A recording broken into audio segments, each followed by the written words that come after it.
Di sini Nabi sallallahu alaihi wasallam mengingatkan kita tidak boleh mengabaikan sebab dengan tidak mengambil sebab.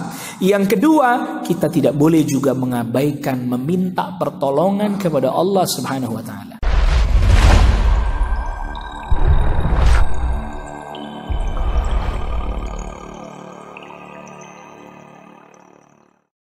Al-Imam Ibnu Qayyim jelaskan bahwa tawakal itu adalah ilmunya hati dan amalnya hati.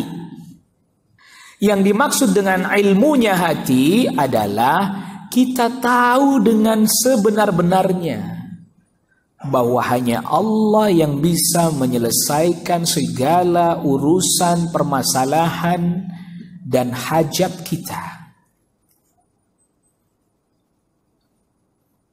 Jelas? Lalu kemudian, ya, ini tadi, jadi ilmunya hati itu kita yakin betul bahwa Allah yang menyelesaikan segala urusan kita, memenuhi segala hajat kita, memenuhi segala kebutuhan kita, memperbaiki keadaan kita, dan tak ada yang bisa melakukan hal itu melainkan hanya siapa? Hanya Allah. Ini namanya ilmunya hati, ilmul qalb. Lalu yang dimaksud dengan amalnya hati bukan berarti amalnya zahir, enggak, nanti. Ini amalnya hati dulu.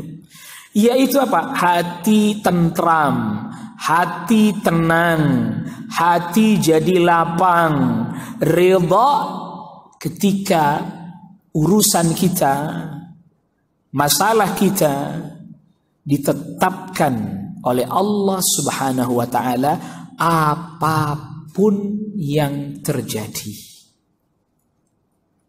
Apapun hasilnya, hatinya tenang, hatinya tetap ridha. Hasilnya baik, dia bersyukur kepada Allah. Hasilnya tidak seperti yang atau belum seperti yang diharapkan, dia tetap bersabar. Mesti ada yang hikmah di balik ini. Nah gitu tuh. Orang mukmin selalu begitu. Orang mukmin selalu begitu. Jadi orang mukmin itu pengusaha sejati. Kita ini sedang berbisnis dengan siapa? Allah Rabbul Alamin. Berbisnis dengan Allah Rabbul Alamin itu nggak ada apanya? Ruginya. Nah, tapi kan kita pernah ngalamin jatuh. Bener nggak? Pernah nggak Anda ngalamin itu? Musibah, jatuh. Ya mungkin kalau misalnya kayak Rasul SAW pada saat peperangan kekalahan dan seterusnya, hampir kalah dan seterusnya. Pernah nggak mengalami kondisi itu? Pernah. Tapi orang mukmin selalu bisa mengambil peluang baik di balik setiap yang buruk yang dialami. Pengusaha sejati itu begitu, teman. Orang-orang pada ngelihatnya itu buruk, tapi dia bisa ngelihat sisi baiknya. Nah, itu yang susah didapat tuh. Jadi orang misalnya lagi ekonomi lagi lesu, misalnya terpuruk, dia malah memiliki terobosan-terobosan, ide-ide, gagasan yang bahasa kitanya sekarang out of the box. Nah, itu. Di luar bayangan orang. Kenapa? Ini peluang bagus. Di balik setiap yang buruk pasti ada kebaikan. Namun tadi kita sudah katakan, ini bukan berarti bahwa seorang mukmin tidak mengambil sebab. Tetap dia ngambil sebab. Tadi kaumnya Nabi Musa tetap diperintahkan untuk berperang dulu enggak? Iya. Malah justru mereka yang keliru memaknai tawakal. Ya udah, Musa, Anda kan Nabi, berangkat aja Anda perang, kan nanti ditolong sama Allah. Kita duduk-duduk aja di sini. Ini mana yang salah ini? Maka jangan pernah kita mengira bahwa tawakal itu tanpa disertai dengan usaha.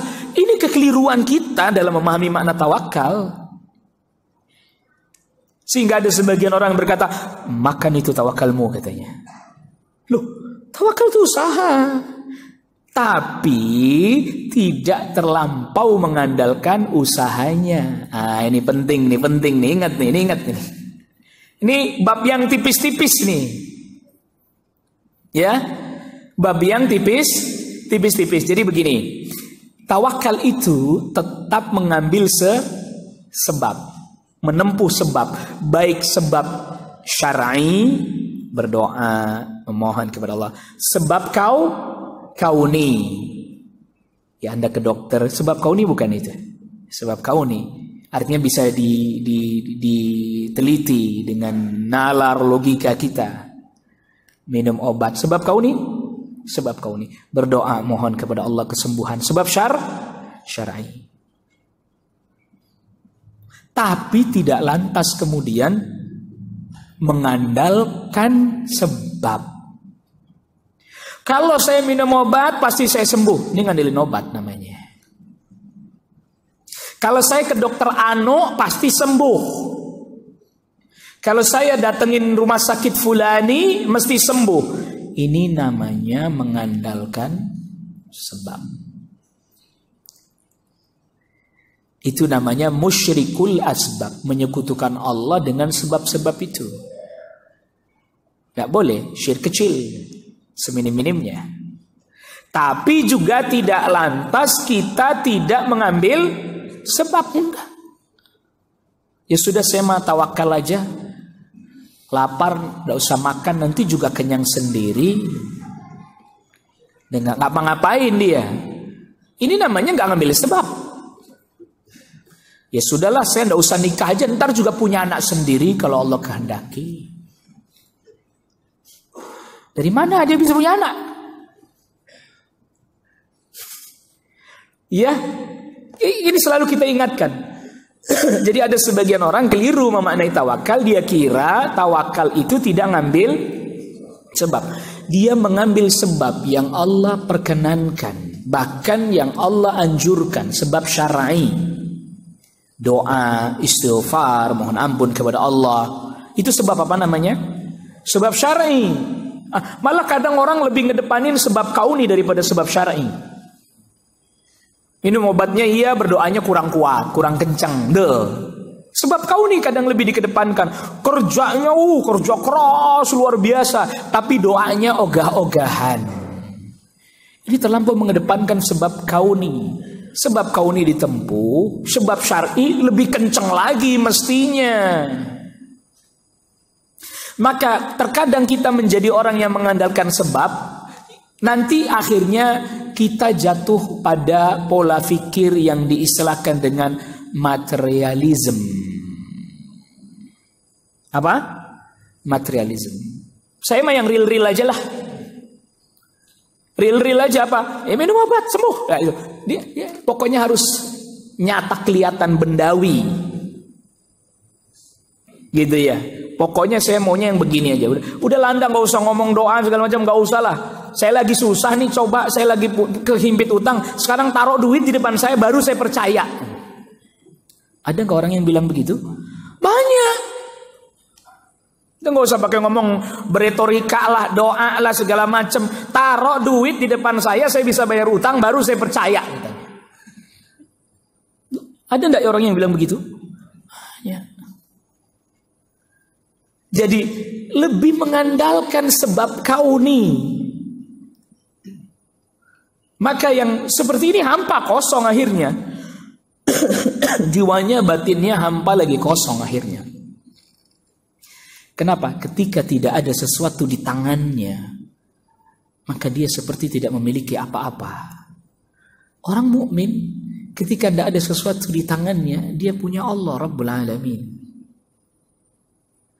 Dan memang sekarang ini kita mulai agak didangkalkan dengan itu tadi.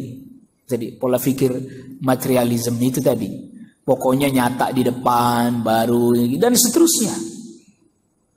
Padahal Allah Rabbul Alamin bukannya tidak mampu. Tetapi kekuasaan Allah bukan menurut aturan pikiran kita, ya akhi. Benar enggak? Kita maunya hari ini doa, blek jatuh langsung. Itu kan pikiran kita, bukan kuasa Allah itu. Lain, bedakan. Itu kan maunya kita. Kuasa Allah bukan diatur sama pikiran dan mau kita. Sekali berdoa pengennya langsung blek jatuh dari langit duit. Sekali berdoa pada saat itu juga pengen langsung sembuh. Itu kan pikiran kita. Kuasa Allah apa diatur sama pikiran kita? Kuasa Allah apa diatur sama maunya kita? Enggak. Pada saat yang Allah kehendaki, pada keadaan yang Allah juga tetapkan, bukan maunya kita. Maka usaha yang kita tempuh itu sudah dihitung sebagai bagian daripada ketaatan Karena itu diperkenankan oleh Allah dan diperintahkan oleh Rasulullah SAW. Ihrus ala ma yanfa'uk. Kejar segala sesuatu yang bermanfaat bagimu. Wasta'in billah. Tapi jangan lupa mohon pertolongan kepada Allah. Wala ta'jiz. Jangan engkau merasa lemah. Maka di sini Nabi sallallahu alaihi wasallam mengingatkan kita tidak boleh mengabaikan sebab dengan tidak mengambil sebab. Yang kedua, kita tidak boleh juga mengabaikan meminta pertolongan kepada Allah Subhanahu wa taala.